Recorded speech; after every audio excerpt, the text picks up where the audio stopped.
நாமளும் 5 வேளை தொழதான் செய்யறோம், நாமளும் நோன்பு பிடிக்கத்தான் செய்யறோம், இப்படி எல்லாம் இருந்தும் நமக்கு ஒரு நெருக்கடி வந்து கொண்டே இருக்கிறதே என்று இடிந்து போகக்கூடியவர்களாக பல நபர்களை பார்க்கின்றோம். இது மட்டுமல்ல, பல விஷயங்களிலே மனசோர்வு கொண்டவர்களாக பார்க்க முடிகிறது.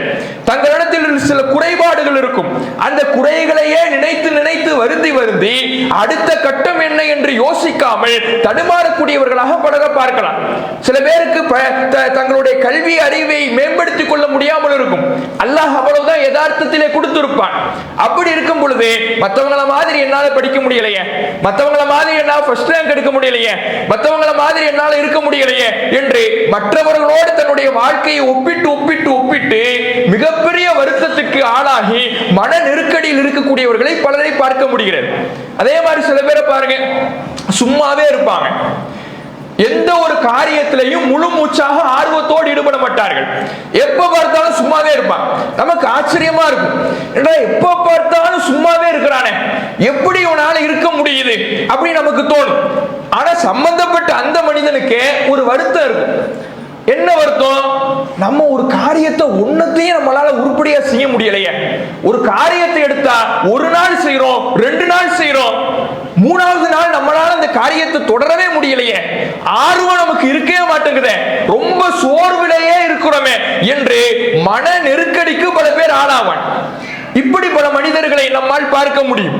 இப்படி பலதரப்பட்ட மக்கள் தங்களுடைய வாழ்வில் இருக்கக்கூடிய குறைகளை எண்ணி எண்ணி வருத்தமடைபவர்கள், தங்களிடத்தில் இருக்கக்கூடிய சில குறைபாடுகளை எண்ணி வருத்தமடையக்கூடியவர்கள், பொருளாதார நெருக்கடியை நினைத்து வருத்தமடையக்கூடியவர்கள், தங்களிடத்தில் தங்களுடைய மனதை உத்வேகப்படுத்த முடியாமல் ஆர்வப்படுத்திக் கொள்ளாமல் எப்போது பார்த்தாலும் சோர்வாக சும்மாவே இருக்கக்கூடிய சிலர், தங்களுடைய மனைவி மக்களிடத்திலே நன்றாக பேச முடியாமல் சிலர், என்னால ஒரு கருத்தை தெளிவா சொல்ல முடியல, என்ன நான் ஒரு விவரம் இல்லாமையே இருக்கிறேன், எல்லாரும் என்ன ஈஸியா ஏமாத்திட்டு போயிடுறான், இப்படி எல்லாம் தன்னுடைய நிலையை குறித்து வருத்தமடைகின்ற பல பேரை நம்மால் பார்க்க முடிகிறது.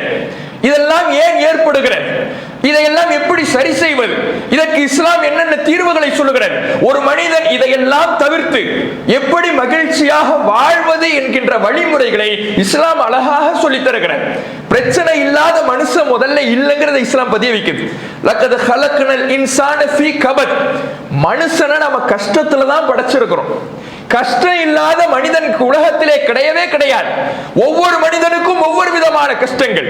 பொருளாதார கஷ்டம் ஒரு புறம் என்றால், சிலருக்கு நோய்வாய்ப்பட்டு ஆரோக்கியமின்மையால் கஷ்டப்படுவார்கள், சிலர் தங்களுடைய குடும்பத்தில் சந்தோஷம் இல்லாமல் கஷ்டப்படுவார்கள், சிலர் தன்னுடைய புள்ள நாம எதிர்பார்த்த மாதிரி இல்லையே, தருதலையா இருக்கிறானே என்று கஷ்டப்படுவார்கள்.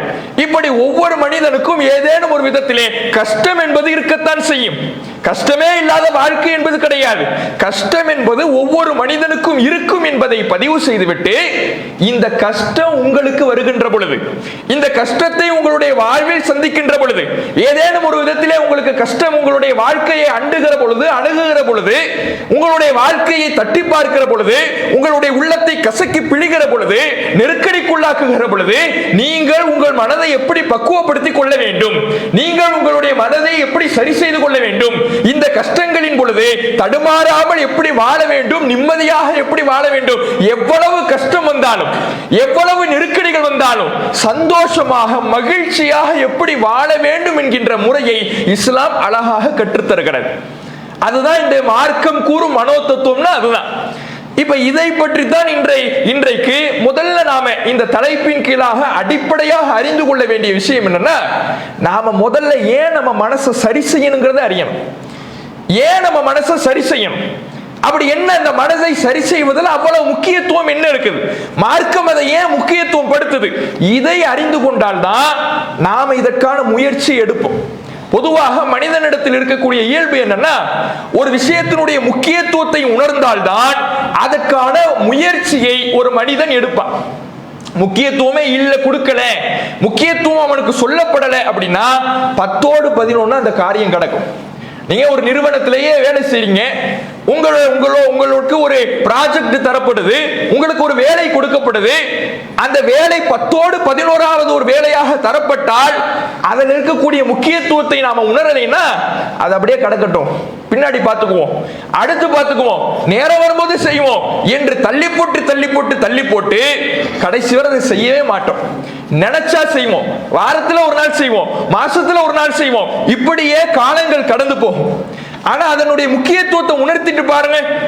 இந்த வேலையை நீ செஞ்சு முடிச்சிட்டீங்கன்னா நம்ம கம்பெனிக்கே 1 கோடி லாபம் வரப்போகுது, அதுல உனக்கு 10% ஷேரு. இப்படி ஒரு வேலையினுடைய முக்கியத்துவத்தை நாம உணர்த்திட்டோம்னா மற்ற வேலை என்ன கடந்தாலும் சரி அதையெல்லாம் ஒதுக்கி வச்சுட்டு இந்த வேலைக்கு முழு மூச்சாக இறங்குவோம். அப்ப முக்கியத்துவத்தை நாம உணர்ந்தால் மட்டும்தான் ஒரு வேலையிலே நம்மால் முயற்சி செய்ய முடியும். அப்ப மார்க்கம் இதுல எப்படியான முக்கியத்துவத்தை நமக்கு கொடுக்குது முதல்ல பாருங்க. அல்லாஹ் ரப்பல் ஆலமீன் திருமறை குர்ஆனிலே சொல்லி காட்டுகிறான், ஹுவல்லதி அன்ஷஅலகுமுஸ் ஸமஅ வல் அப்சார வல் அஃஇதா. அல்லாஹ் தான் உங்களுக்கு செவிப்புலனையும் பார்வைகளையும் உள்ளத்தையும் தந்திருக்கின்றான். கலீலம் மா தஷ்குரும், ஆனா நீங்களோ அதற்கு குறைவாகத்தான் நன்றி செலுத்துகிறீர்கள். இறைவன் திருமறை குர்ஆனிலே குறிப்பிடுகிறான்.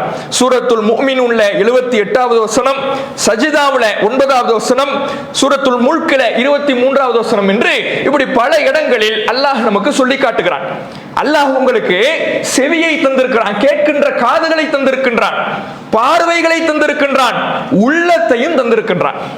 இதற்கெல்லாம் நீங்கள் நன்றி செலுத்த மாட்டீர்களா?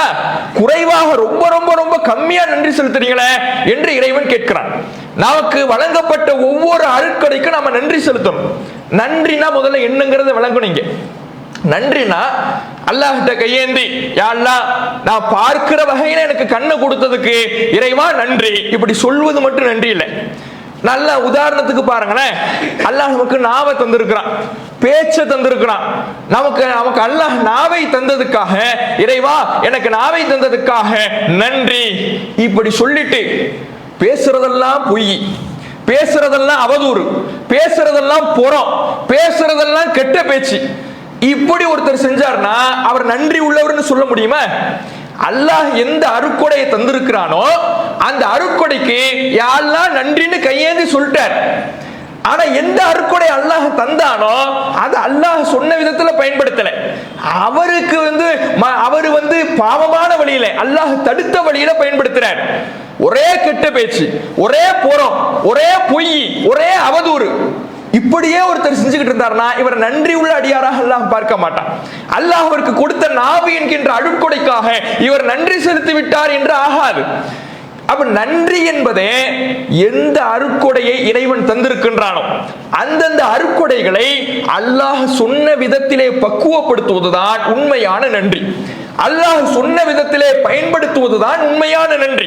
நாவை அல்லாஹ் தந்திருக்கிறானா, நாவை எப்படி பயன்படுத்த வேண்டும் என்று அல்லாஹ் சொல்லுகிறானோ அப்படி பயன்படுத்த வேண்டும். பார்வையை தந்திருக்கிறானா, பார்வையை எப்படி பயன்படுத்த வேண்டும் என்று அல்லாஹ் சொல்லுகிறானோ அப்படி பயன்படுத்த வேண்டும்.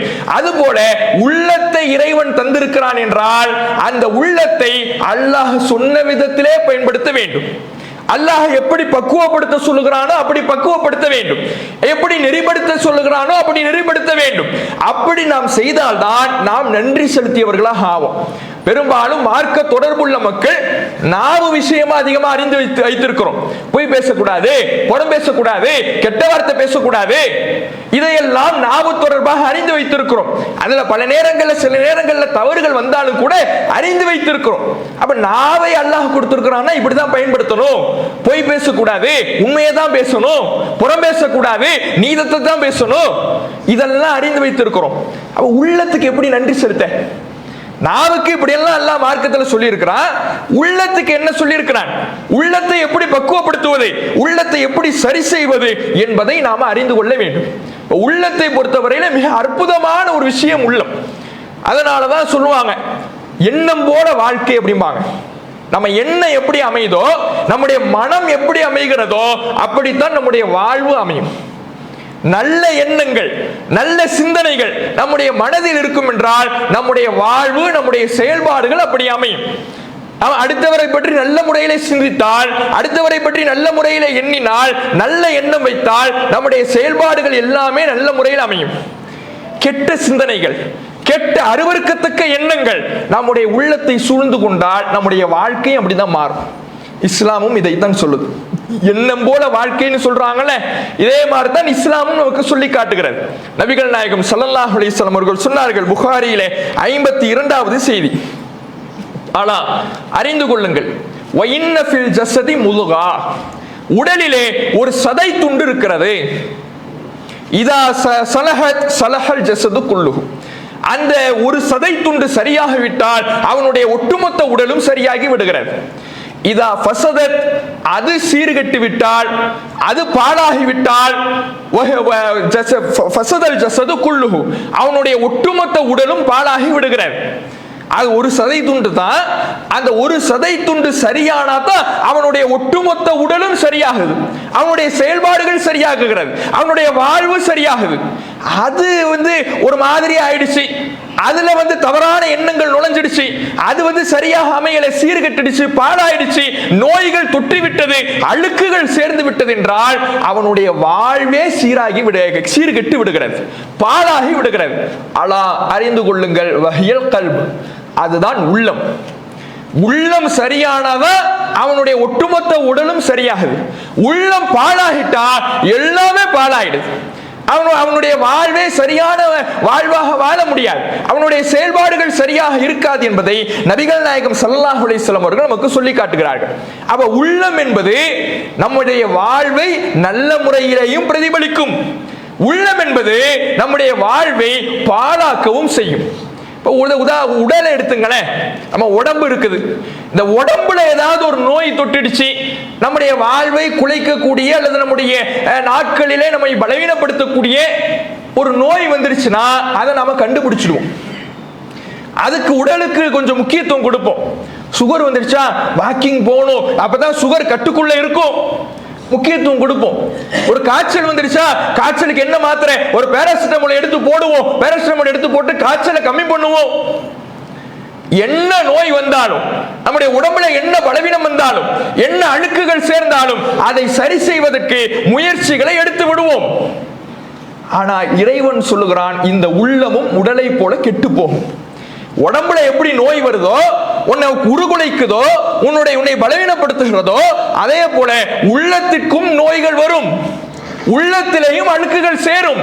அதை சேர விடுகிற பொழுது அதற்கு சரியான மருத்துவத்தை பார்க்கவில்லை என்றால், அதற்கு சரியான மருந்துகளை கொடுக்கவில்லை என்றால் உன் வாழ்வே கெட்டு போயிடுங்குது. இஸ்லாம் யோசிச்சு பாருங்க, உடம்புக்கு மருந்து கொடுத்து சரி பண்ணிடலாம், உள்ளத்துக்கு என்னத்தை மருந்து கொடுக்க முடியும்? உள்ளத்துக்குங்கிறது மருந்தெல்லாம் கிடையாது. மருந்து மாத்திரை கொடுக்க முடியுமா? ஒரு பேராசிட்டமால போடு, ஒரு குரோசினை போடு, இப்படி சொல்ல முடியுமா? சொல்ல முடியாது.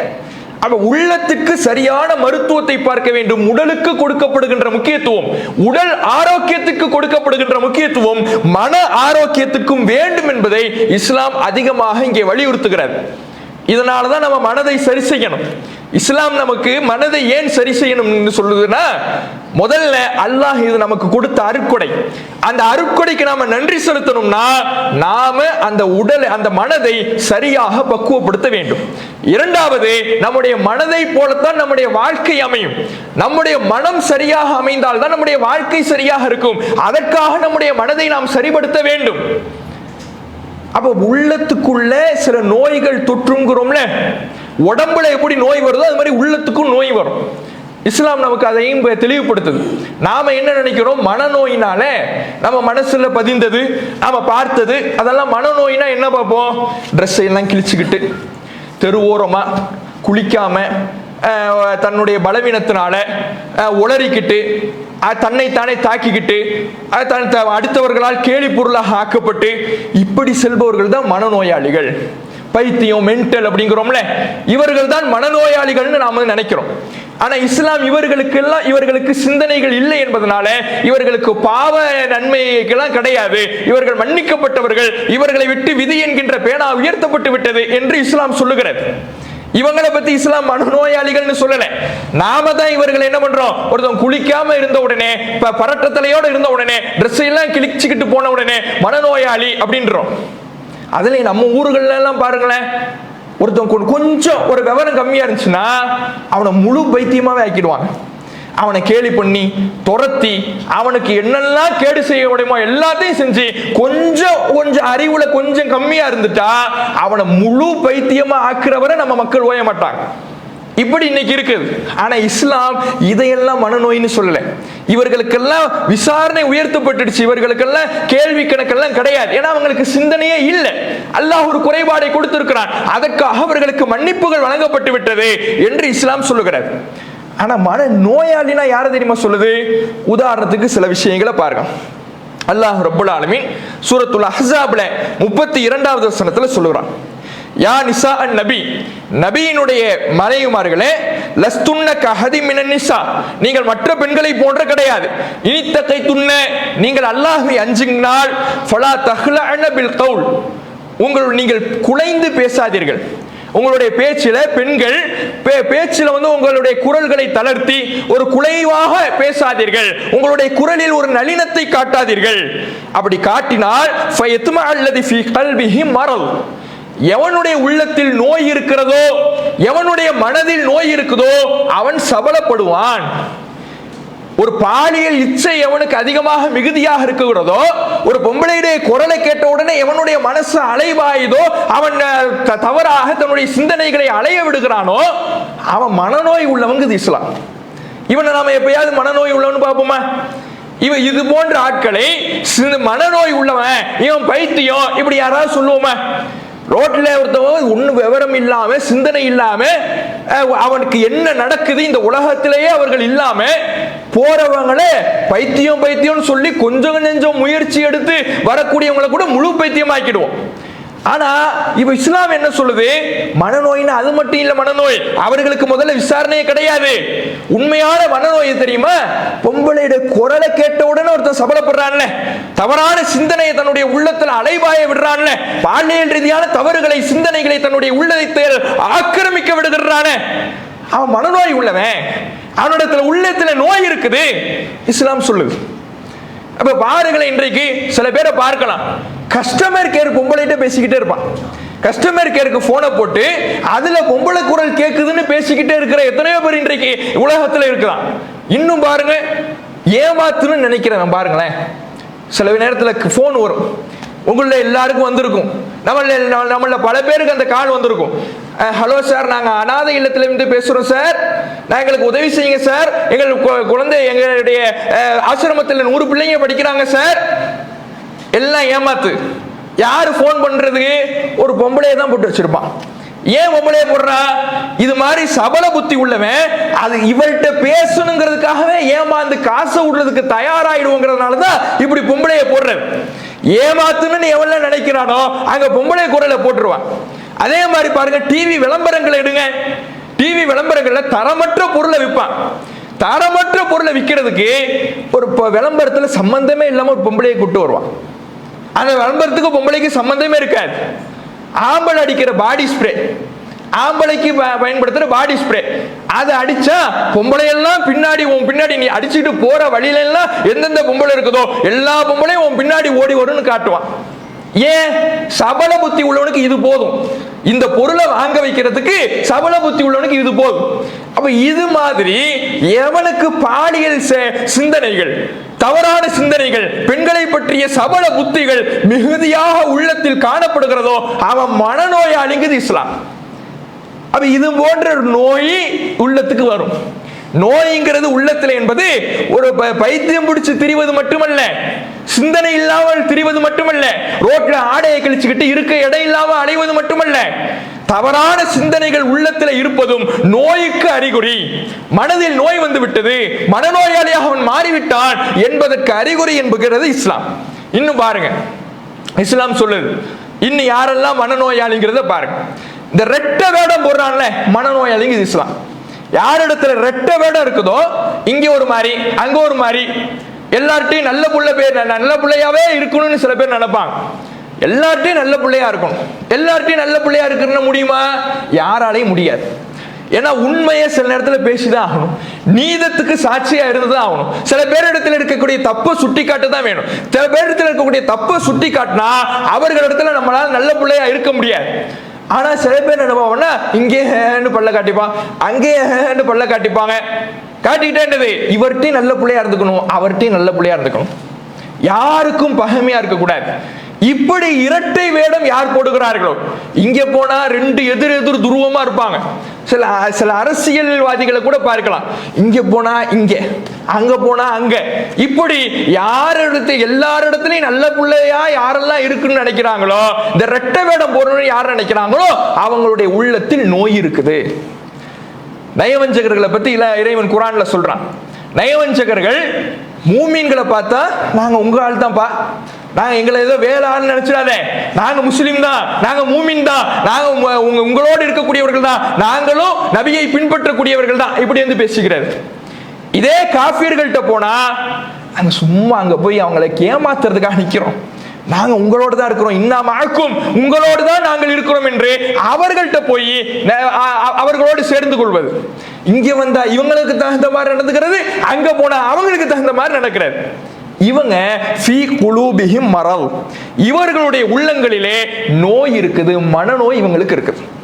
இப்படி எல்லாருக்கும் நல்ல பிள்ளையா நடக்கும்னு நினைக்கிறான்ல, எந்த நேரத்தில் உண்மையை பேச வேண்டுமோ, சத்தியத்தை பேச வேண்டுமோ, நீதத்தை எடுத்துரைக்க வேண்டுமோ அதையெல்லாம் செய்யாமல் எல்லோருக்கும் நல்ல பிள்ளையாக இருக்கணும்னு நினைக்கிறதே, அது ஒரு விதமான மனநோய். கொள்கை விஷயத்திலே இப்படி பார்க்கலாம். சில நேரத்தில் மார்க்கத்தில் இருக்கக்கூடிய சட்டங்களை எடுத்துரைக்க வேண்டும், மார்க்கத்தில் தப்புனா தப்புங்கிறத சொல்லிடணும். அது இறைவன் நமக்கு கொடுத்திருக்கிற கட்டளை. மார்க்க ரீதியான ஒரு தவறை பார்க்கின்றோம், தப்பை பார்க்கின்றோம், மார்க்கத்தில் தடை செய்யப்பட்ட ஒரு காரியத்தை நம்முடைய உறவினர் செய்கிறார், நண்பர் செய்கிறார், நமக்கு தெரிந்தவர் செய்கிறார். ஆனா எடுத்து சொன்னா கோச்சுப்பாரோ, இந்த நேரத்தில் நாம இப்ப எடுத்து சொல்லக்கூடாது, இப்ப நம்ம சொல்லக்கூடாது, இந்த தப்பையும் அவர்கிட்ட நம்ம காட்டிக்க கூடாது, அவர்கிட்ட சும்மா பல்ல காட்டிட்டு போயிடுவோம். இங்க வந்து யாரெல்லாம் அதை தப்புன்னு சொல்றாங்களோ அவங்க கூட வந்துட்டு ஆமா அவங்களும் தப்பு தான் செய்யறாங்க இப்படிங்கிறது சம்பந்தப்பட்ட ஆள்கிட்ட சொல்றது கிடையாது. ஒருத்தர் தர்காக்கு போறவரே இருக்கிறாரு, அல்லது தாயத்து கட்டுறவர் இருக்கிறாரு, வரட்சணை திருமணம் நடத்துறவர் இருக்கிறாரு. இப்படி எதெல்லாம் மார்க்கத்தில் தடுக்கப்பட்டதோ, குற்றமாக கருதப்படுகிறதோ அதையெல்லாம் சரி கண்டு ஒரு பக்கம் நடக்கிறது, இந்த பக்கம் வந்தா அதெல்லாம் தப்புன்னு சொல்லிக்கிறது. இப்படியான இரட்டை வேடம் போடுவதெல்லாம் மனநோய் உள்ளவர்களுடைய செயல் இஸ்லாம் சொல்லுது. அதே மாதிரி இன்னும் இறைவன் சொல்றான், யாருடைய உள்ளத்துல குரோதம் இருக்குதோ, விரோதம் இருக்குதோ அவர்களுடைய உள்ளத்தில் மனநோய் இருக்குது. ஹஸிபல்லதீன ஃபீ குலூபிஹிம் மரல், எவர்களுடைய உள்ளங்களில் நோய் இருக்கிறதோ அவர்கள் அல்ல யுஹ்ரிஜல்லாஹு அல்கானஹும், அவர்களுடைய குரோதங்களை அல்லாஹ் வெளிக்கொண்டு வரவே மாட்டான் என்று எண்ணிக்கொண்டிருக்கிறார்களா? யாருடைய உள்ளத்துல குரோதம் இருக்கும்னா, யாருடைய உள்ளத்தில் நோய் இருக்குதோ அவங்கள்ட்ட தான் குரோதம் இருக்கும், விரோதம் இருக்கும். விரோதம் பாராட்டுபவர்கள் மனதில் நோய் உள்ளவர்கள் என்று இஸ்லாம் சொல்லுது. அவ யோசிச்சு பாருங்க, இன்றைக்கு அண்ணன் தம்பிக்கு மத்தியில எவ்வளவு குரோதம், எவ்வளவு விரோதம். நண்பனா இருப்பான், கூட போய் சிரிச்சுக்கிட்டு இருப்பான், அந்த பக்கம் போன உடனே இவனுக்கெல்லாம் கிடைக்குது, இவன்லாம் நல்லா சம்பாதிக்கிறான், நாம கொடுத்து முன்னேறினவன், நாம உதவி செய்யலைன்னா இவன் இவ்வளவு வளர்ந்துருப்பானா, குரோதம் வெளியே வரும். அண்ணன் தம்பியா இருப்பான், என்னத்தை இவனுக்கெல்லாம் அல்லாஹ் கொடுத்துருக்கிறான், சம்பாதிக்கிறான், இவனுக்கெல்லாம் பொருளாதாரத்தில் இவன்லாம் வளர்றான், என்ன இந்த இது மாதிரிலாம் வேலையெல்லாம் செஞ்சா அப்படிதான் வரணும் இப்படின்பா. அண்ணன் தம்பியா பிறந்துட்டு கூட சொத்துக்கு காசுக்கு குரோதத்தோடு செயல்படுவதை பார்க்கிறோமா இல்லையா? இந்த குரோதம் மனநோயின் ஒரு அடையாளம்ங்குது இஸ்லாம். இதை நாம தெரிஞ்சுக்கவும் செய்யலாமா? அல்லாஹ் சொல்றான், இதை நீங்க கண்டுபிடிச்சிடலாம். சில பேருடைய அடையாளத்தின் மூலமாக, அவங்களுடைய பேச்சின் துணியின் மூலமாகவே கண்டுபிடிச்சிடலாம். சில பேரை பார்க்கலாம், நாம அவர்களிடத்தில் பாசமாக நட்புறவோடு உறவை பேணுகின்ற வகையில நமக்கு ஒரு நல்ல விஷயம் நடந்தால், நமக்கு ஒரு நல்ல விஷயம் நம்முடைய வாழ்வில் நடந்தால், நமக்கு மகிழ்ச்சி தருகின்ற விஷயம் வந்தால் அதை பகிர்ந்துகின்ற வகையில அவர்களிடத்துல சொல்லுவோம், புதுசா கார் வாங்கியிருக்கிறேன், புதுசா வீடு வாங்கியிருக்கிறேன் இப்படி சொல்லுவோம்.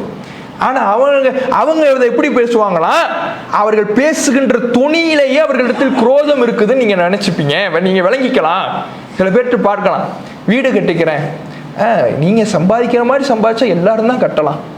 இது என்ன? குரோதத்தினுடைய வெளிப்பாடு. இப்படி குரோதத்தினுடைய வெளிப்பாடு பேசுகின்ற துணியின் மூலமாகவே நீங்கள் அடையாளம் கண்டு கொள்ளலாம் என்று அல்லாஹ் சொல்கிறான். இந்த குரோதம் எதனுடைய வெளிப்பாடு? மனநோயின் வெளிப்பாடு. ஃபீ குலூபிஹிம் மரல், எவர்களுடைய உள்ளத்தில் நோய் இருக்கிறதோ அவர்களுடைய செயல்தான் இந்த குரோதம் என்று அல்லாஹ் சொல்றான்.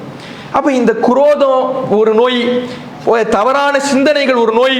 இப்படி நோய், மனநோய் என்பது ஒரு மென்டலாக அலைவது மட்டுமல்ல, தவறான சிந்தனைகள், அடுத்தவரை பற்றிய தவறான கருத்துக்கள், அடுத்தவர்களை பற்றிய தவறான எண்ணங்கள் நம்முடைய உள்ளத்தில் இருந்தால் அதுவும் நோய்தான் என்று இஸ்லாம் சொல்லுது. உடம்புல வர நோய்க்கு நாம எப்படி மருத்துவம் பார்க்கின்றோமோ அதை விட மிக முக்கியமாக மனதில் வருகின்ற நோய்களுக்கு மருத்துவம் பார்க்கணும்.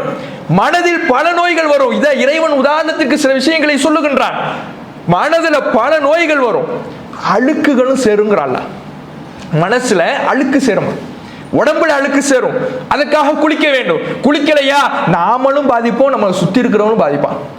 ஆளு பக்கத்துல போக முடியாதா, இவன் பெருநாளுக்கு பெருநாள் குளிக்கிறவன், ஜும்மாவுக்கு ஜும்மா தான் இவன் குளிப்பான், இவன் பக்கத்துல ஆளு பக்கத்துல போய் நிக்க முடியாது அப்படிம்போம். ஏன்? அவனுக்கும் அது பாதிப்பு. குளிக்கலைன்னா தன்னுடைய உடம்பில் இருக்கக்கூடிய அழுக்குகளை போக்கவில்லை என்றால் அது அவனுக்கும் நோயை ஏற்படுத்தும், அடுத்தவர்களுக்கும் சங்கடத்தை ஏற்படுத்தும்.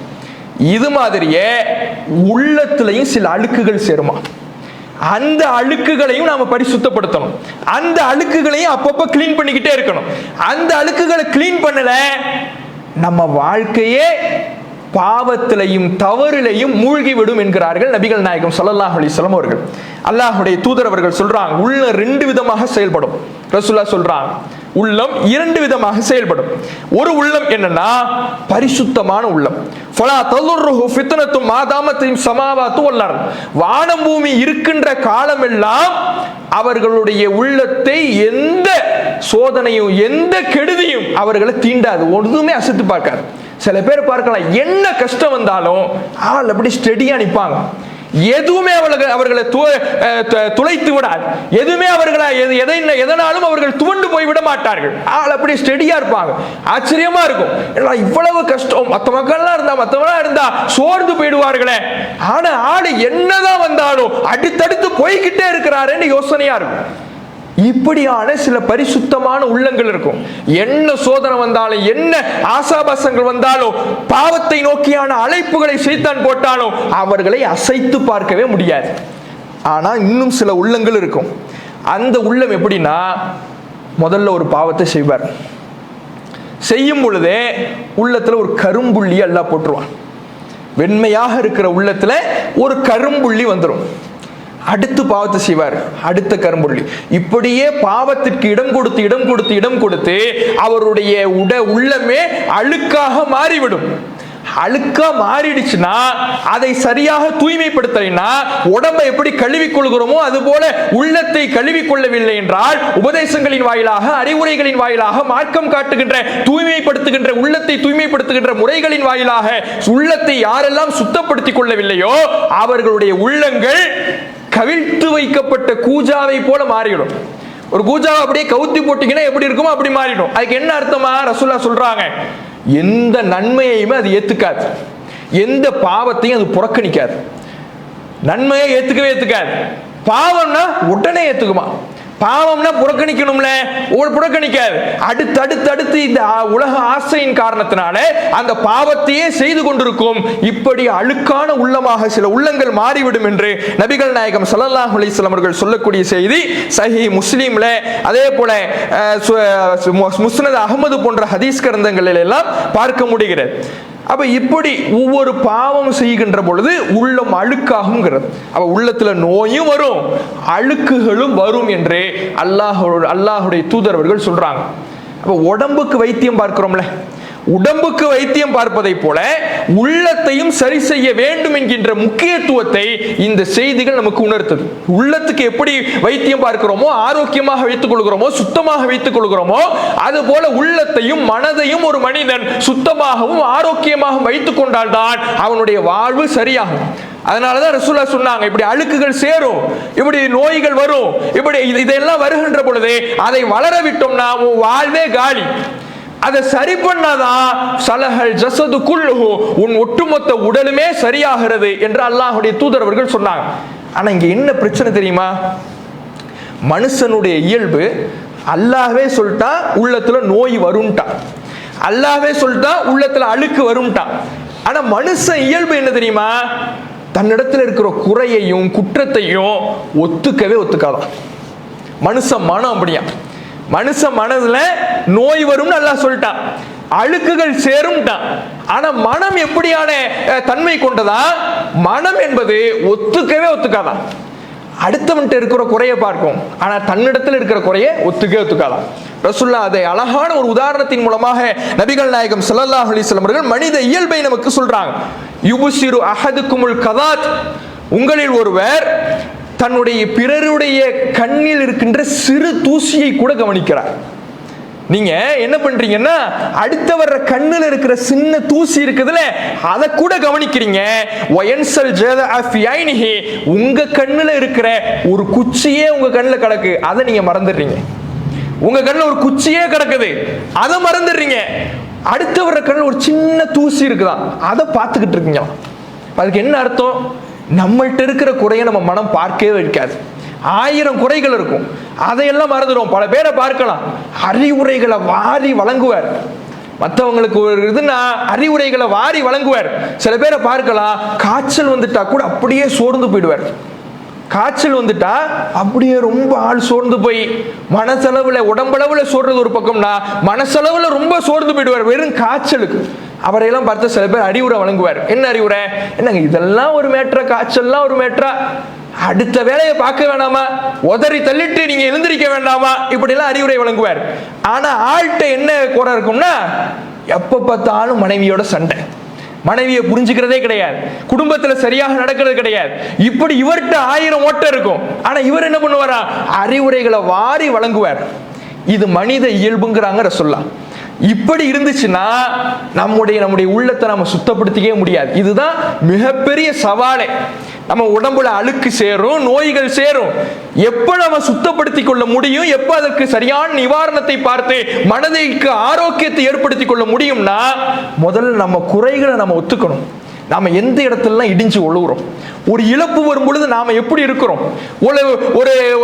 நம்முடைய வாழ்வில ஒரு கவலை கழிக்கின்ற விஷயம் வரும் பொழுது நாம எப்படி நடக்கிறோம், நம்முடைய குறைகளை எண்ணி எப்படி நடக்கிறோம், அடுத்தவரை பற்றி நம்முடைய சிந்தனை எப்படி இருக்குது, குரோதத்தோடு இருக்கிறோமா, நல்ல எண்ணத்தோடு இருக்கிறோமா, அடுத்தவருடைய பொருளாதாரத்தை பார்த்து நாம் என்ன சிந்திக்கின்றோம், இப்படி நம்மிடத்தில் இருக்கக்கூடிய குறைகளை முதலில் நாம் பார்த்தால்தான், கவனித்தால்தான் அதற்கான சரியான நிவாரணத்தை நம்மால் அடைந்து கொள்ள முடியும். அல்லாஹ் குர்ஆனிலே சொல்கிறான், அலம் தர இலல்லதீன யுஸக்கூன அன்ஃபுஸஹும், தங்களை தாங்களே தூய்மையாளர்களாக நினைத்துக் கொள்றார்களே, அவங்களை நீங்க பார்க்கலையா? தன்னையே தானே தூய்மையான நினைச்சுக்கிறது. என்கிட்ட எந்த குறையும் கிடையாது, என்கிட்ட எந்த பிரச்சனையும் கிடையாது. பிரச்சனை எல்லாம் எய்த்தப்பட உள்ளவன்ட்டு தான். தான் குறைய ஒத்துக்கிறதே கிடையாது. எல்லா பிரச்சனையும் அடுத்தவர்களிடமும் அடுத்த பிற மனிதர்களிடமே தள்ளி விடுவது சிலருடைய சிக்கலாக இருக்கிறது. அல்லாஹ் தான் சொல்றான், தன்னைத்தானே பரிசுத்தப்பட்டத்தை சூட்டிக் கொள்பவர்களை நீங்கள் பார்க்கவில்லையா என்று அல்லாஹ் கேட்கிறான். அடுத்த இடத்துல எல்லா குறையும் செய்வார். இவர் 2 பேருக்கு சண்டை நடக்கும். 2 பேருக்கு சண்டை நடக்கும் பொழுது இவர் என்ன சொல்றது, என் மேல எந்த தப்பும் இல்லை. யாராவது என் மேல தப்புன்னு ஒத்துக்கிறத பார்த்துப்போமா? என் மேலாம் எந்த தப்பும் இல்லை, அவன் மேலதான் தப்பு. அவன் அப்படி பேச போய் தான் நான் இப்படி ரியாக்ட் பண்ணேன் அப்படிம்பார். அவன் அப்படி பேச போய் தான் நான் இப்படி ரியாக்ட் பண்ணேன், அவன் மேலதான் முதல் தப்பு. இப்படி தான் மேல இருக்கிற தப்பை எந்த மனிதனும் ஒத்துக்கிறதே கிடையாது. இப்படி ஒத்துக்காம நான் நல்லவன் தான், என்கிட்ட எந்த பிரச்சனையும் இல்லை, என் உள்ளத்துல எந்த சிக்கலும் இல்லை, என் உள்ளத்துல எந்த குறையும் இல்லை, நான் நல்லா இருக்கிறேன், தரகாத்திரமா இருக்கிறேன், என்னுடைய உள்ளத்துல எல்லாத்தையும் நான் எதிர்கொள்கிறேன் என்று நம்மளை நாமளே நினைச்சுக்கிட்டோம்னா நம்ம உள்ளத்தை சரிப்படுத்தவே முடியாது. அல்லாவே சொல்லிட்டான், நோய் உங்க உள்ளத்துல வருங்கிறான். நோய் இல்லாத மனிதன் யாரும் இல்லை. உள்ளத்துல நோய் இருக்கும், அழுக்குகள் இருக்கும், அதை சரி செய்யறது தான் உங்க வேலைன்னு அல்லாஹ் சொல்லிட்டான். அதை சரி செய்யறது தான் வேலைன்னு சொன்னதுக்கு அப்புறம் நான் என் உள்ளத்துல எதுவுமே இல்லைன்னு நாம நினைச்சுக்கிட்டோம்னா கடைசி வரை சரி பண்ணவே முடியாது. அல்லாஹுடைய தூதர் அவர்கள் சொன்னதை போல அந்த உள்ளத்தில் கரும்புள்ளிகள் குத்தப்பட்டு ஒரு கட்டத்திலே அழுக்காக மாறி எந்த நல்ல எண்ணமுமே இடமளிக்காத வகையில் அந்த உள்ளம் மாறிடும். அப்ப முதல் வேலை நம்ம செய்ய வேண்டிய வேலை, நம்ம இடத்துல என்னென்ன குறைகள் இருக்குதுங்கிறத நாமளே சிந்திச்சு பார்க்கணும். நாம கவலை வரும் பொழுது எப்படி நடக்கிறோம், அடுத்தவரை பற்றி எப்படி சிந்திக்கிறோம், ஒரு துயரம் வருகின்ற பொழுது எப்படி நடக்கிறோம், ஒரு விஷயத்தை எடுத்தால் அதுல நம்முடைய ஆர்வம் எப்படி இருக்கிறது, பொருளாதார விஷயத்தில் எப்படி நடக்கிறோம், குடும்ப விஷயத்தில் எப்படி நடக்கிறோம், இப்படி ஒவ்வொரு விஷயத்திலுமே நம்முடைய உளவியலை, நம்முடைய மனதை நாம் யோசித்து சிந்தித்து பார்த்து அதில் இருக்கக்கூடிய குறைகளை நாம் தெரிந்து கொண்டால்தான் அதற்கான முறையான நிவாரணத்தை பார்க்க முடியும். இத ரசூலுல்லாஹ் எதோடு ஒப்பிடு, இந்த வேலை இருக்குல்ல, இந்த ப்ராசஸ் இருக்குல்ல, இதை எதோட ரசூலுல்லாஹ் ஒப்பிடுறாங்கன்னா போரோடு ஒப்பிடுறாங்க. நீங்க 10 பேர் அடிச்சு வீழ்த்திடலாம், ஆனா உங்க மனசை கட்டுப்படுத்துறது தான் கஷ்டங்கிறாங்க ரசூலுல்லாஹ். 10 பேரை கூட நீங்க அடிச்சிடுவீங்க, எத்தனை எதிரிகள் வந்தாலும் நீங்க சமாளிச்சிடுவீங்க, ஆனா உங்க உள்ளம் இருக்குல்ல, உங்க கூடயே இருக்குதுல்ல, அதை கட்டுப்படுத்துறது உங்களுக்கு கஷ்டம். நபிகள் நாயகம் ஸல்லல்லாஹு அலைஹி வஸல்லம் அவர்கள் சொல்லுகிறார்கள், அல் முஜாஹித், உண்மையான போராளி யார் தெரியுமா? மன் ஜாஹத நஃப்ஸஹு, தன்னுடைய உள்ளத்தோடு எவர் போரிடுறாரோ அவர் தான் உண்மையான போராளி. போர்க்களத்தில் பங்கேற்றிடலாம், நீங்க சண்டை போட்டுவிடலாம், எதிரிகளை வீழ்த்தி விடலாம், அவர்களை நேருக்கு நேராக களத்தில் சந்தித்து விடலாம், ஆனால் அதை விடவெல்லாம் மிக முக்கிய போராளி யாருன்னா தான் உள்ளத்தோடு போராடுறாருல, உள்ளத்தில் இருக்கிற அழுக்குகளை சுத்தம் செய்வதற்காக பாடுபடுறாருல, அதற்கான முயற்சிகளை, மார்க்கம் காட்டுகின்ற வழிகளை தன்னுடைய வாழ்வில் அமல்படுத்த வேண்டும் என்று செயல்படுகிறார்ல. என் உள்ளத்தில் கவலை வரும் பொழுது நான் எப்படி நடக்கணும், சந்தோஷம் வரும் பொழுது எப்படி நடக்கணும், துக்கம் வரும் பொழுது எப்படி நடக்கணும், நெருக்கடி வருகின்ற பொழுது எப்படி நடக்கணும், தாழ்வு மனப்பான்மை வருகின்ற பொழுது எப்படி நடக்கணும், மனம் சோர்வடைகின்ற பொழுது எப்படி நடக்கணும், ஆர்வமின்மையால் நான் தவிக்கின்ற பொழுது எப்படி நடக்கணும், வெறுமையாக உணர்கின்ற பொழுது நான் எப்படி நடக்க வேண்டும் என்றெல்லாம் மார்க்கம் நமக்கு நிவாரணங்களை சொல்லித் தருதுல, அதை செயல்படுத்துறது தான் ஒரு போராளிக்கு சமம் என்று சொல்லலாம். போர் செய்யறதுக்கு சமம். போராளினா அவர் தான் போராளி, தன்னுடைய உள்ளத்தோடு போராடுறாரு, அவர் தான் மிக முக்கிய போராளி என்று அல்லாஹ்வுடைய தூதர் அவர்கள் சொல்றாங்க. நபித்தோழர்கள் அதனாலதான் அவங்க வார்த்தைகளை பாருங்க, நபித்தோழர்களுடைய வார்த்தை, எதிரிகளோடு சண்டையிடுகின்ற பொழுது போர்க்களத்தில் எதை வேண்டாலும் இழக்க துணிந்தவர்கள் நபித்தோழர்கள். உயிரை இழக்கணுமா, ரெடி. நாங்க உலகின் எல்லை வரை போக வேண்டுமா, ரெடி. கடலின் ஆழம் வரை போகணுமா, ரெடி. எதிரிகளை எப்படி சந்திக்க வேண்டுமானாலும் நாங்கள் தயார் என்று அறிவித்த நபித்தோழர்கள் குர்ஆன்ல ஒரு வசனம் அருளப்பட்ட உடனே துடி துடித்து போய் ரசூலுல்லாஹ்ட்ட ஓடி வராங்க. குர்ஆன்ல ஒரு வசனத்தை அல்லாஹ் அருளுகிறான், இன் துபுது மாஃபி அன்ஃபுசிக்கும் அவ் துஃபூஹு, உங்களுடைய உள்ளங்களில் நீங்கள் மறைப்பதையும் நீங்கள் வெளிப்படுத்துவதையும் அல்லாஹ் அறிவான், அதற்கு அல்லாஹ்விடத்தில் விசாரணை இருக்குது. யுஹாசிபுக்கும் பிஹில்லா, அல்லாஹ்விடத்தில் அதற்கு விசாரணை இருக்குது, அதற்கு தண்டனையும் இருக்குது. இப்படி ஒரு வசனம் அருளப்படுது. பக்கராவுல உள்ள வசனம், கடைசி வசனம். இது அருளப்பட்ட உடனே சஹாபாக்களுக்கு பதறி போயிடுறாங்க. எதிரிகளை வீழ்த்திய நபித்தோழர்கள், எதிரிகளிடம் சண்டை போடுவதற்கு எந்த தயக்கமும் காட்டாத நபித்தோழர்கள், இப்படி ஒரு வசனம் அருளப்பட்ட உடனே துடி துடித்து போறாங்க. யோசிச்சு பாருங்க, உள்ளத்துல இருக்கிறதுக்கு விசாரணை, உள்ளத்துல இருக்கிற தவறான எண்ணங்களுக்கு தண்டனை என்றால் யாரால் தப்ப முடியுமா? செயலை தடுத்துடலாம், நாம உள்ளத்துல எண்ணம் தடுக்க முடியுமா? நான் ஒரு மனிதர் கடந்து போவாரு, அவரை பத்தி 4 சிந்தனை நம்ம மனசுல ஓடும். எந்த எண்ணமுமே ஓடாதுன்னு யாராவது வாக்குறுதி கொடுக்க முடியுமா? தொழுகையிலேயே 1000 எண்ணம் வருது. தொழுகையில நிற்கும் பொழுதே, தொழுகை என்பது அல்லாஹ்விடத்தில் ரகசிய உரையாடல் செய்கின்ற இடம் என்று நிற்கக்கூடிய இடத்திலேயே பல எண்ணங்கள் நமக்கு மேலாடுகிறது. மற்ற நேரத்தில் ஒரு மனிதனை பார்க்கின்ற பொழுது, வெளியே செல்கின்ற பொழுது, நம்முடைய குடும்பத்தில் இருக்கின்ற பொழுது பல எண்ணங்கள், பலவிதமான சிந்தனைகள் நம்முடைய உள்ளத்துல வரதான் செய்யும். அதை கட்டுப்படுத்துற சக்தி யாருக்குமே இல்லை. அப்போ இப்படி வருகின்ற பொழுது இதற்கெல்லாம் தண்டனைன்னா யாரு தப்பு முடியும்? நீ திருடுனா தண்டனை, கொலை பண்ணா தண்டனை, விபச்சாரம் பண்ணா தண்டனை, இதெல்லாம் செயலு, இதை நான் கட்டுப்படுத்திடுவேன். உள்ளத்தை எப்படி கட்டுப்படுத்துறது? இத்தனால தான் நபித்தோழர்கள் பதறி போய் ரசூலுல்லாஹ்ட்ட அல்லாஹ்வுடைய தூதர் அவர்களே, குல்லிஃப்னா மினல் அமாலி மா நுதீக், இதுவரை நீங்கள் சொன்னதையெல்லாம் நாங்க செஞ்சோம், அதெல்லாம் எங்களுடைய சக்திக்குட்பட்டதா இருந்துச்சு. தொலை சொன்னீங்க, தொழுதோம். நோன்பு நோக்க சொன்னீங்க, நோன்பு பிடிச்சோம். ஒல் ஜிஹாத், ஜிஹாது செய்ய சொன்னீங்க, செஞ்சோம். போர் செய்ய சொன்னீங்க, அதெல்லாம் எங்களால முடிந்த காரியம். இது எப்படி முடியும்? லா நுதீகுஹா, இதற்கு நாங்கள் சக்தி பெற மாட்டோம். போர் செய்ய முடிந்த எங்களுக்கு, எதிரிகளை களத்தில் சந்திக்க தெரிந்த எங்களுக்கு, எதிரிகளோடு போராட தெரிந்த எங்களுக்கு, எதிரிகளை வீழ்த்த தெரிந்த எங்களுக்கு, எங்களுடைய உள்ளத்தை எப்படி நாங்கள் கட்டுப்படுத்துறது? உள்ளத்தில் இருக்கிற சிந்தனைகளுக்கு எப்படி நாங்கள் தடை போடுவது, அணை போடுவது? அது காற்றாற்று வெள்ளம் போல எண்ணங்கள் ஒவ்வொரு நேரத்திலையும் ஒவ்வொரு நொடிக்கும் எண்ணங்கள் வந்து கொண்டே இருக்குமே. இதை எப்படி நாங்க சரி செய்யறது? இதை எங்களால முடியாதே ரசூலுல்லாஹ்ட்ட வந்து முறையிடுறாங்க. இதுதான் யதார்த்தம். நம்முடைய உள்ளத்தில் இருக்கின்ற சிந்தனைகளை சரி செய்வது என்பது ஒரு போர் புரிவதற்கு சமம். அதைவிட பலமான காரியம், வலிமையான காரியம். அதை நாம செய்ய வேண்டும் என்றால் மார்க்கம் காட்டுகின்ற வழிமுறைகளை அறியணும். அதனாலதான் நபிகள் நாயகம் இவ்வளவு சிரமங்கள்லாம் இதுல இருக்குதுங்கிறதுனாலதான் இதனுடைய முக்கியத்துவத்தை நாம உணரணும். இது இவ்வளவு முக்கியத்துவமான காரியம், லேசா செஞ்சுட்டு போயிட முடியாது. இதுல இவ்வளவு சிரமம் இருக்குது, போர் செய்யறதை விட கடுமையான சூழல்கள்லாம் இதுல இருக்குது. இதையெல்லாம் நபிகள் நாயகம் ஸல்லல்லாஹு அலைஹி வஸல்லம் அவர்கள் உணர்ந்ததுனாலதான் உள்ளம் தொடர்பாக ஏராளமான துஆவை செஞ்சிருக்கிறாங்க. என்னென்ன முயற்சி செய்யறாங்கிறது அடுத்து. துஆவை பார்த்தீங்கன்னா ரசூலுல்லாஹ் செஞ்ச துஆக்களை எடுத்து பாருங்க. நிறைய துஆக்கள் உள்ளம் சம்பந்தப்பட்டதா ரசூலுல்லாஹ் செஞ்சிருக்கிறாங்க. சுனன் இப்னு மாஜாவுல பதிவு செய்யப்பட்ட செய்தி. அதுல அல்லாஹ்வுடைய தூதர் அவர்கள் ஒரு நீண்ட நெடிய துஆவை செய்றாங்க. அதுல அல்லாஹ்வுடைய தூதர் அவர்கள் கேட்கக்கூடிய ஒரு வரி, வஹ்தி கல்பி, இறைவா என்னுடைய உள்ளத்திற்கு நல்வழியை காட்டு, என் உள்ளத்தை நல்ல வழியில செலுத்து, என் உள்ளத்துல நல்ல எண்ணத்தை கொடு, நல்ல முறையில் சிந்திக்கவே, கெட்ட எண்ணங்களுக்கு இடம் கொடுக்காதே, கெட்ட சிந்தனைகளுக்கு இடம் கொடுக்காதே, நல்வழியை காட்டு என்று அல்லாஹ்வுடைய தூதர்கள் துஆ செஞ்சிருக்கிறாங்க. அதே மாதிரி புகாரியில 6368வது செய்தி, அதுல அல்லாஹ்வுடைய தூதர் அவர்கள் துஆ செய்றாங்க, அல்லாஹ் மக்ஸில் அன்னி ஹதாயாய பிமாஇ சல்ஜி வல் பரத், இறைவா என்னுடைய பாவங்களை பனிக்கட்டி நீராலும் ஆனங்கட்டி நீராலும் கழுவுவாயாக, வனக் கல்வி மினல் ஹதாயா கமா நக்கைத சௌபல் அபியல் மினத் தனஸ், வெள்ளை ஆடையை அழுக்கிலிருந்து பரிசுத்தப்படுத்துவதை போல என்னுடைய உள்ளத்தை நீ பரிசுத்தப்படுத்து.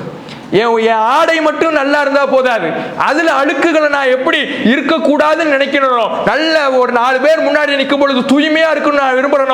அது போல என் உள்ளமும் தூய்மையா இருக்கணும். என்னுடைய உள்ளத்தை இறைவா தவறுகளிலிருந்து தூய்மையாக்கு. நபிகள் நாயகம் ஸல்லல்லாஹு அலைஹி வஸல்லம் அவர்கள் துஆ செஞ்சிருக்கிறாங்க. அதே மாதிரி நாம அதிகமாக கேட்ட ஒரு பிரார்த்தனை தான், யா முகல்லிபல் குலூப், உள்ளங்களை புரட்டக்கூடியவனே, சப்பித் கல்பி அலா தீனிக், இறைவா உன்னுடைய மார்க்கத்தில் என்னுடைய உள்ளத்தை நிலைபெற செய்வாயாக. அதே மாதிரி குர்ஆன்ல சூரத்துல் ஆல இம்ரான்ல 8வது வசனம், ரப்பனா எங்கள் இறைவா லா துஸிக் குலூபனா பஅத இத் ஹதைதனா, எங்களுக்கு நீ நேர்வழி காட்டிய பிறகு எங்களுடைய உள்ளங்களை நீ சருக செய்து விடாதே. இவ்வளவு துஆக்கள். இன்னும் சஹீஹ் முஸ்லிம்ல கேட்கக்கூடிய அல்லாஹ்வுடைய தூதர் அவர்கள் கேட்கக்கூடிய மிக முக்கிய பிரார்த்தனை, அல்லாஹும்ம இறைவா இன்னி அஊது பிக்க மினல் அஜ்ஸி வல் கஸலி வல் ஜுப்னி வல் புஹ்ரி வல் ஹரமி வ அதாபில் கபர், இறைவா இயலாமை விட்டும் சோம்பல்தனத்தை விட்டும் கோழைத்தனத்தை விட்டும் கஞ்சத்தனத்தை விட்டும் கபர் வேதனை விட்டும் உன்னிடம் நான் பாதுகாப்பு தேடுறேன். சோர்வு வந்துடக்கூடாது, கோழைத்தனம் வந்துடக்கூடாது, இதெல்லாம் உள்ளம் சம்பந்தப்பட்டது. இதுல இருந்தெல்லாம் இறைவா உன்னிடம் நான் பாதுகாப்பு கேட்கின்றேன். அல்லாஹும்ம இறைவா ஆத்தி நஃப்ஸி தக்வாஹா, என் உள்ளத்துக்கு இறையச்சத்தை கொடு, வஸக்கீஹா அதை நீ தூய்மைப்படுத்து. அதுல அழுக்குகள்லாம் சேருது, அந்த அழுக்கை எல்லாம் இறைவா நீ தூய்மைப்படுத்து. அந்த ஹைரும் மன் ஸக்காஹா, அதை தூய்மைப்படுத்துவதில் நீயே சிறந்தவன். அந்த வலியுஹா வ மௌலாஹா, அந்த உள்ளத்தினுடைய எஜமானன் நீந்தான். உன் கையில தான் உள்ள இருக்கு, அந்த உள்ளத்தினுடைய எஜமான நீந்தான் அழுக்கடைந்த மாசடைந்த என்னுடைய உள்ளத்தை பரிசுத்தப்படுத்த வேண்டும். நபிகள் நாயகம் ஸல்லல்லாஹு அலைஹி வஸல்லம் அவர்கள் இத்தனை துஆக்களை உள்ளத்துக்கு மட்டும் எத்தனை துஆ கேட்டிருக்கிறாங்க பாருங்க. அப்ப சாதாரண விஷயமா உள்ளத்தை சரிப்படுத்துறதுங்கிறது சாதாரண விஷயம் இல்லை. இன்னைக்கு பார்த்துக்கலாம், நாளைக்கு பார்த்துக்கலாம், ஒரு 40 வயசு ஆனதுக்கு அப்புறம் பார்த்துக்கலாம், வயோதிகத்தை அடைஞ்சது பக்கம் பார்த்துக்கலாம், ஆசைகள் எல்லாம் அடங்கி நொடிஞ்ச பிறகு பார்த்துக்கலாம். இப்படி தள்ளி போடுகின்ற விஷயம் அல்ல. உடனே நம்முடைய உள்ளங்களை சரி செய்தால்தான் பரிசுத்த உள்ளத்தை நாம் அடைய முடியும் என்கின்ற முக்கியத்துவத்தை இந்த செய்திகள் எல்லாம் நமக்கு உணர்த்துகிறது. இதெல்லாம் சரி, இவ்வளவு முக்கியத்துவம், இவ்வளவு கஷ்டம் இருக்குது. என்ன கஷ்டம் இருந்தாலும் அதற்கான வழிகாட்டலை மார்க்கம் நமக்கு இலகுவாக தருது. அல்லாஹ் திருமறை குர்ஆன்ல சொல்றான், உங்களுடைய ஷிஃபாஉல் லிமா ஃபி சுதூர், இந்த குர்ஆனில் இந்த மார்க்கத்தில் உங்கள் உள்ளங்களில் உள்ள நோய்க்கு நிவாரணம் இருக்குது. என்ன நோய் வந்தாலும் அதிலிருந்து நிவாரணத்தை கொடுத்து உங்க உள்ளத்தை ஆரோக்கியமாக எது வைக்கும்னா இந்த மார்க்கம் வைக்கும், இந்த குர்ஆன் வைக்கும் என்று இறைவன் குர்ஆன்ல சொல்றான். அதே மாதிரி இறைவன் சொல்லக்கூடிய இன்னொரு வசனம் சூரத்து ஷம்ஸ்ல பாருங்க, அல்லாஹ் பல சத்தியங்களை செய்யறான். இறைவன் பொதுவாக சத்தியம் செய்யறான்னா அதுக்கு பின்னால் இறைவன் சொல்லக்கூடிய கருத்து என்பது மிக முக்கியமான கருத்து. எல்லா கருத்துக்களுமே மிக முக்கியமான கருத்து தான். ஆனா மக்களுடைய கவனங்களை குவிப்பதற்காக, மக்களுடைய கவனங்களை ஒரு விஷயத்தின் பக்கம் கொண்டு வர வேண்டும் என்பதற்காக இறைவன் குர்ஆன்ல சத்தியம் செய்வான். அப்படி இறைவன் பல சத்தியங்களை செய்யறான் ஒரே இடத்துல. சூரியனின் மீது சத்தியமாக, முற்பகல் நேரத்தின் மீது சத்தியமாக, சந்திரனின் மீது சத்தியமாக, பகல் நேரத்தின் மீது சத்தியமாக, இரவு நேரத்தின் மீது சத்தியமாக, வானத்தின் மீது சத்தியமாக, பூமியின் மீது சத்தியமாக, இப்படி இத்தனை சத்தியத்தை அல்லாஹ் செஞ்சுட்டு சொல்ல வரக்கூடிய மெசேஜ் என்னன்னா, வனஃப்ஸின் வமா ஸவ்வாஹா, உள்ளத்தின் மீதும் அதை வடிவமைத்தவனின் மீதும் சத்தியமாக, ஃபஅல்ஹமஹா ஃபுஜூரஹா வ தக்வாஹா, உள்ளத்தில் எது நல்லது எது கெட்டதுன்னு உள்ளத்துக்கு நாம தெரிவிச்சிருக்கிறோம். எது நன்மை எது தீமைங்கிறத உள்ளத்துக்கு நாம புரிய வச்சிருக்கிறோம். கத் அஃப்லஹ மன் ஸக்காஹா, அந்த உள்ளத்தில் அழுக்குகள் சேருகின்ற பொழுது அதை யார் தூய்மைப்படுத்துகிறாரோ அவர்தான் வெற்றி பெறுவார். ஒக்கது ஹாப மன் தஸ்ஸாஹா, அந்த அழுக்குகளை அப்படியே சேரவிட்டு உள்ளத்தை யார் மாசடைய வைக்கிறாரோ, பாவமான சிந்தனைகள், தவறான சிந்தனைகள், உள்ளத்தில் ஏற்படுகின்ற நெருக்கடிகள், சிக்கல்கள், இது எல்லாத்தையும் சேரவிட்டு யார் அழுக்காக்குகிறாரோ அவர் நஷ்டமடைவார். உலகத்திலையும் சரிதான், மறுமையிலையும் சரிதான். உலகத்திலையும் சரி மறுமையிலையும் சரி பாவம் சேர்ந்துகிட்டே இருக்கு. அவன் செயல் எப்படிதான் மாறும்? பாவமா தான் மாறும். பாவமா செயல் மாறிடுச்சுன்னா மறுமையில தண்டனை தான். நல்ல உள்ளமாக, பரிசுத்தமான உள்ளமாக இருக்குது. கவலை வருகின்ற பொழுது, துக்கம் வருகின்ற பொழுது, பாவமான எண்ணங்கள், தவறான சிந்தனைகள் வருகின்ற பொழுது அதை அவ்வப்போது சரி செய்து அதற்கான நிவாரணங்களை சரியாக எடுத்து விட்டால் உலகத்துல எந்த ஒரு கவலையினாலும் எந்த ஒரு இழப்புனாலும் அவன் போய் முடங்கி உட்கார்ந்துட மாட்டார். அடுத்தடுத்து என்னன்னு உலகத்திலேயும் வெற்றியை நோக்கி போய்கொண்டே இருப்பார், மறுமையிலையும் அவர் வெற்றி பெறுவார் என்று இறைவன் சொல்லி காட்டுகிறான். அப்படியாக மனதில் நாம் இன்றைய சூழலில் அதிகமாக தூய்மைப்படுத்த வேண்டிய மிக முக்கியமான விஷயம் என்னன்னா, இழப்புகளின் பொழுது நம்முடைய உள்ளம் எப்படி இருக்குதுன்னு தான். ஒரு இழப்பை சந்திக்கிறோம், நாம நினைச்ச மாதிரி இல்ல, பொருளாதாரம் நம்ம நினைச்ச மாதிரி இல்ல, உடம்பு ஆரோக்கியம் நம்ம நினைச்ச மாதிரி இல்ல, நம்ம புள்ள நம்ம நினைச்ச மாதிரி இல்ல, நம்ம மனைவி நம்ம நினைச்ச மாதிரி இல்ல. இப்படி நாம நினைச்ச மாதிரி இல்லாத நேரங்களில் நாம எப்படி நடக்கிறோம், அது மார்க்கத்தில் கவனிக்கப்பட வேண்டிய விஷயம். அந்த சூழல்ல நம்முடைய உள்ள எப்படியெல்லாம் மாறுது, எப்படி ஒடுங்கி போகுது. கஷ்டம் இருக்கதான் செய்யும், நபிமார்களுக்கே கவலை வருகிறது. ஆனால் அந்த கவலையினுடைய எல்லையை மார்க்கம் எப்படி தீர்மானிக்கிறது? அந்த கவலையின் பொழுது அந்த கவலையை எல்லாம் மறந்துவிட்டு அடுத்தடுத்த காரியங்களில் எப்படி முன்னேற வேண்டும், இன்ஷா அல்லாஹ் அது பற்றிய தகவல்களை நாளைய தினம் பார்ப்போம். அஸ்ஸலாமு அலைக்கும் வரஹ்மத்துல்லாஹி வபரகாத்துஹு. துஆ ஓதி கலந்தீங்க. சுப்ஹானக்கல்லாஹ்.